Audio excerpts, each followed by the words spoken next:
Esse módulo da gente nada mais é do que teoria da pena e sua aplicação prática, onde nós vamos ver teoria da pena, muito pouco, na realidade, nem tanto, e vamos tentar conversar um pouco sobre a aplicação prática mesmo dessa teoria da pena. Então, a boa novidade é que vocês destruirão muitas sentenças com o conhecimento que a gente vai tentar trazer aqui, porque esse curso da gente de aplicação, especialmente na parte de aplicação prática da pena, eu acho que vocês vão verificar curiosidade e não se arrepende de dizer não, porque eu acho que eu fui ler a minha primeira sentença criminal inteira, talvez eu já fosse juiz. Meu nome é Euler Jansen, me apresentando um pouquinho para vocês, eu sou juiz de direito. A gente vai começar por alguns assuntos que eu considero menos interessantes. Assuntos um pouco diversos e que estão na ementa, tá ok? Mas que não tem o brilho que eu acredito que a aplicação da pena propriamente dita tem. Então, primeiro é isso aqui. Efeitos da condenação. Efeitos da condenação, eles estão no artigo 91 e 92 do nosso Código Penal.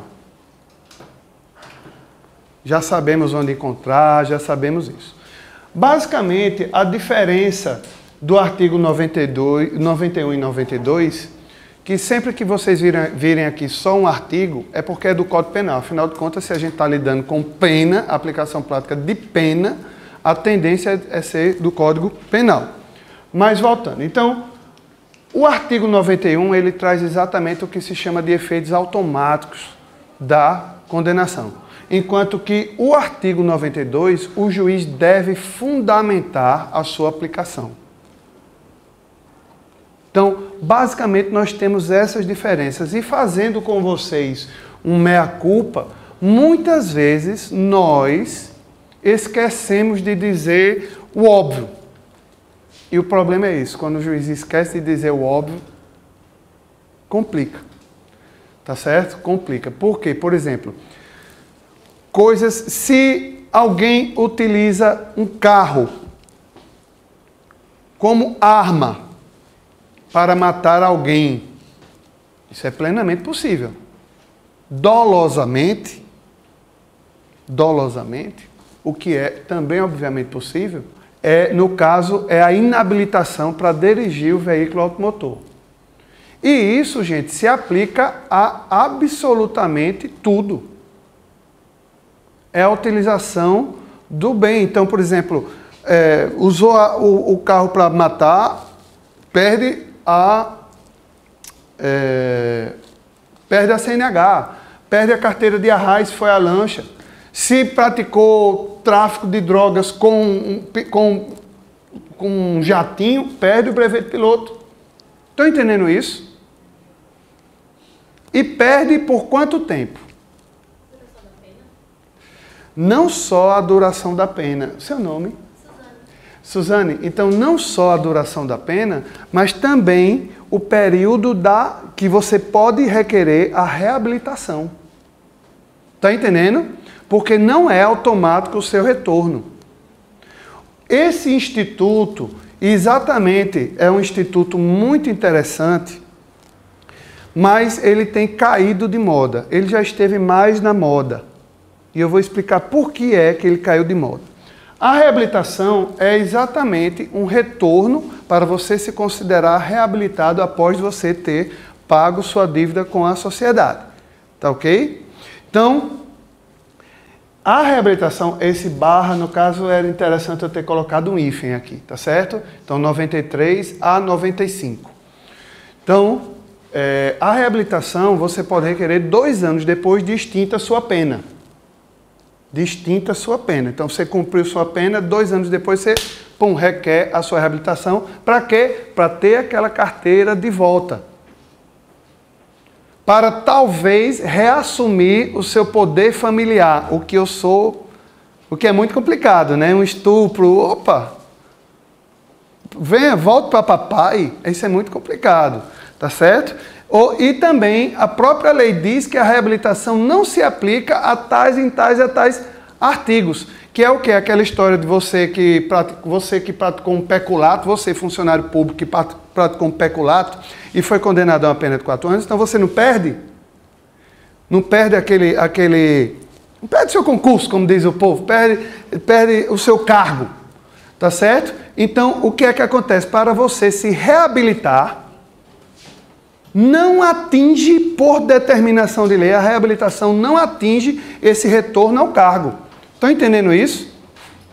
O interessante, e aí é que eu queria abrir os olhos de vocês. A reabilitação, ela está, e talvez assim, o que eu tenha de dizer de diferente em relação a um livro, uma coisa assim, é exatamente isso. Facilitar a vida de vocês. A reabilitação está praticamente sem uso, porque só está praticamente com o uso de quê? Com o uso dessa história de brevet, de CNH, de carteira de arrais, por conta do artigo 202 da LEP. Como assim?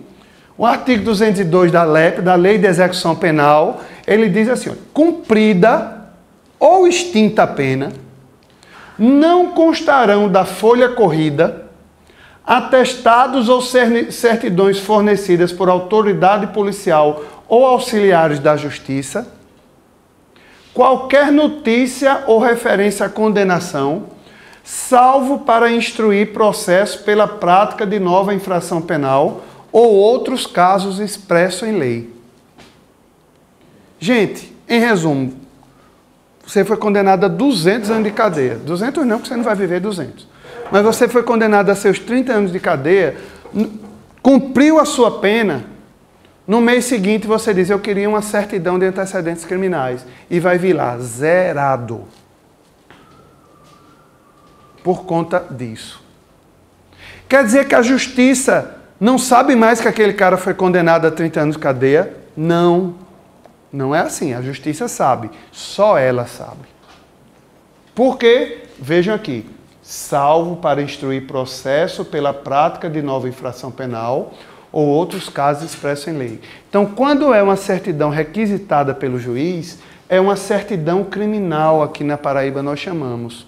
A certidão que vocês, civis, podem pedir lá no telejudiciário, pode pedir até de outra pessoa, não sei se vocês sabem disso.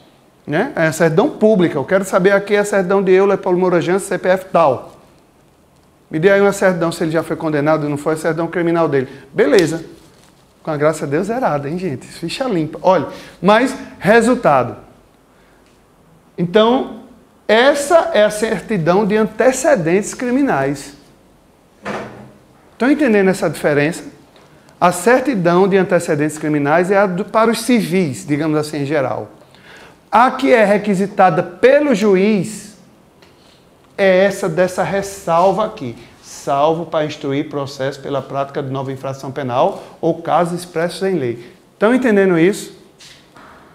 Por isso que é muito interessante até alguns advogados novatos juntam essa certidão de antecedentes criminais zerado basicamente para dizer que o cara é inocente, primário, tem bons antecedentes. Não, não. Essa certidão zerada só prova que ele não está respondendo outro processo agora. Estão entendendo isso?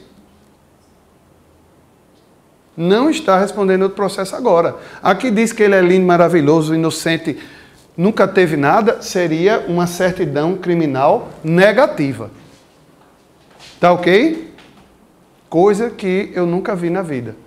Calma, como assim? É só para dizer, juiz nunca vê uma certidão criminal negativa, a não ser que seja curioso. Como assim? Toda certidão... Entenda, se eu peço uma certidão num processo, a certidão vai vir lá, ó, tem sim o processo tal. Então, toda ela é positiva. Para eu dizer que ele não tem antecedentes, é não ter outra além daquela que eu estou vendo, que foi solicitada. Estão entendendo isso? Então, normalmente, a gente não vê. A gente vê até alguns equívocos de alunos, assim, na interpretação disso, quando fazem um relatório. Tá certo? Viu, Thaís? A gente teve muitos erros naquele relatório, gente que colocou isso. como positiva. Extinção da punibilidade, tá certo? Vejam só, extinção da punibilidade é um tema interessantíssimo. Por quê? Por conta da força. Que força? A força da palavra punibilidade. Sem punibilidade, não precisa a gente estar aqui nem ensinando direito penal, não. Extinta a punibilidade, não precisa penal, não precisa juiz, não precisa promotor, não precisa nada. Punibilidade é o quê? É a qualidade, a possibilidade do Estado exercer o seu jus puniendi sobre aquela pessoa, não é isso? Sobre aquele determinado caso. Foi extinta a punibilidade para aquele determinado caso? Acabou qualquer conversa. Acabou qualquer conversa. Não se questiona mais. A extinção de punibilidade é uma sentença até que independe de quê, gente? De mérito. Não é uma sentença meritória. Perdeu o interesse de agir do Estado. Afeta uma condição da ação penal. O interesse de agir do Estado. O Estado tem interesse de punir o morto? Não. Ele deve estar sendo punido lá no inferno, lá. Estão entendendo isso? Ou não, né? Ou não. Existem inocentes que respondem processo. Tá ok? Mas só para acordar vocês. Mas, olha, vamos continuando. Onde é que a gente tem extinção da punibilidade? O artigo que mais trata de extinção da punibilidade é o artigo 107 do Código Penal. Começa lá. Primeiro caso, a morte, decadência, prescrição, abolício crimes e vários outros casos. Tá ok? Então, isso é a extinção da punibilidade. E nós não temos lá, mas nós não temos só no artigo 107. Nós temos em outros casos, como por exemplo no parágrafo 5º do artigo 89 da Lei dos Juizados Especiais. Quem se lembra de qual que é que diz o artigo 89 da Lei dos Juizados Especiais? Então, o parágrafo 5º diz lá, cumprido o período de prova sem revogação, será extinta a punibilidade. Isso daí quer dizer o quê, gente? Olha, uma extinção de punibilidade é um treco extremamente forte. Será que eu posso considerar aquilo ali como antecedente criminal? Não. Não subsiste efeito da extinção da punibilidade. É o que eu já disse, o Estado perdeu completamente o interesse naquilo ali. Aquilo ali vira um indiferente penal. Nunca existiu, como se não tivesse existido. Estão entendendo isso? Então é isso que está lá no parágrafo 5º da Lei dos Juizados Especiais.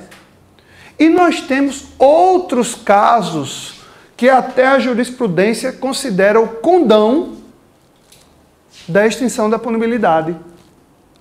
Alguém já ouviu falar que se alguém passa um cheque sem fundo, se antes da oferta da denúncia quita aquele cheque sem fundo com o prejudicado, é considerado uma causa extinta da punibilidade. Da mesma forma, nos crimes tributários. Você paga lá o laudo de infração com tudo. Está até preocupado com lhe punir, não. Ele quer din-din. Novidade, né? Isso é novidade. Tá certo, gente? Então, isso daí é, alguns casos até da jurisprudência. Nós temos a extinção da punibilidade. E aí, nesse momento, eu quero chamar a atenção para vocês. Bem, isso aqui foi uma reflexão sobre os reais limites dessa punibilidade. Eu queria trocar uma ideia com vocês em relação a isso aqui, ó. Confusão com extinção da pena na... Faltou acento de prática. Tá certo? Na prática. Confusão problemática. Por quê? Eu vou ser sincero com vocês. Talvez alguns advogados, não sei se nós temos técnicos aqui, né, alguém que já trabalhou com o Ministério Público, mas muitas vezes o juiz, o MP é intimado lá. O que é que o juiz fez? Entendo. O que é que acontece muitas vezes? Juizado especial criminal. ou qualquer juiz, chega a informação de que cumpriu aquela prestação de serviço à comunidade, por exemplo. Cumpriu a pena. Eu já vi muitos juízes colocar assim, julgo extinta a punibilidade, diante daquela certidão, papapá, julgo extinta a punibilidade, ponto. Tá certo aí, gente? Não está. Se você for procurar, lá no artigo 107, não tem. Extingue-se a punibilidade pelo cumprimento da pena. Não. Se extinguisse a punibilidade pelo cumprimento da pena, aquele crime que ele pagou não poderia ser considerado como antecedente ou como reincidência num próximo caso. Por quê? Porque não subsiste efeito de uma extinção da punibilidade. Estão entendendo isso? Na realidade, o juiz ele está sendo atécnico. Não digo todos eles, mas já vi muito esse equívoco. Só para lembrar vocês, todo mundo já ouviu falar da restrição de finais de semana. A restrição de final de semana, quem não se aprofundou no que moléstia é isso, eu sou meio matuto. Quem não se aprofundou no que moléstia é isso, só imagine o caba lá numa cela no final de semana, que não tem nada a ver. Tem a ver exatamente com frequência a palestras, a cursos, talvez até a filmes que levem a uma determinada problemática da criminalidade. E, se for bem feito, pelo um juiz das execuções, chega a dizer, não, aquela galera ali que eu taquei restrição no final de semana deles, o que é que eu vou fazer? Um grupo reflexivo. Estão entendendo isso? Então, é interessante esse tipo de coisa assim. Agora, isso daí é uma pena restritiva de direito. Lei Maria da Penha. Eu tenho até uma visão, talvez alguns concordem comigo, talvez alguns não concordem comigo. Eu tenho uma visão que uma grande perda da Lei Maria da Penha, uma grande perda da sociedade é não ter podido ter suspensão condicional do processo na Lei Maria da Penha. Bastava eles colocarem outros prazos, por exemplo, no lugar de ser 2 anos, botar a ser assim, de 2 a 4 anos, de acordo com a quantidade de pena. Está entendendo? Porque se o cara tivesse de ser assim, de 2 a 4, não, por exemplo, de 4 a 6, ficar de olho nele. Ele pensar em reincidir, opa, lascou, você vai responder esse, sem direito à suspensão, vai se lascar nos 2, tá pebado. E o juiz já sabe quem você é, porque tem 2. Então eu achei que foi uma perda de qualitativa até. Por quê? Porque o que é que acontece? Numa suspensão condicional do processo, que eu explicasse para o cara, explicasse para a vítima o que constaria ser a suspensão condicional do processo, poderia até condicionar a suspensão condicional do processo nas leis Maria da Penha à concordância da vítima, seria muito melhor. Por que, Euler, você acha? Porque, gente, é muito simples. Depois, o que eu já vi de gente que aí vamos responder pela Lei Maria da Penha, bora. Ele sabe o que é que fez, então vai se lascar, vai, beleza. Ou a mulher chega desdizendo tudo, ou simplesmente eles mudam, no sentido que a suspensão condicional do processo, assim, confirmando, complementando que a suspensão condicional do processo, ela é inadmitida no âmbito da Lei Maria da Penha, tá certo? No âmbito dos crimes com violência doméstica e familiar contra a mulher. Tá ok?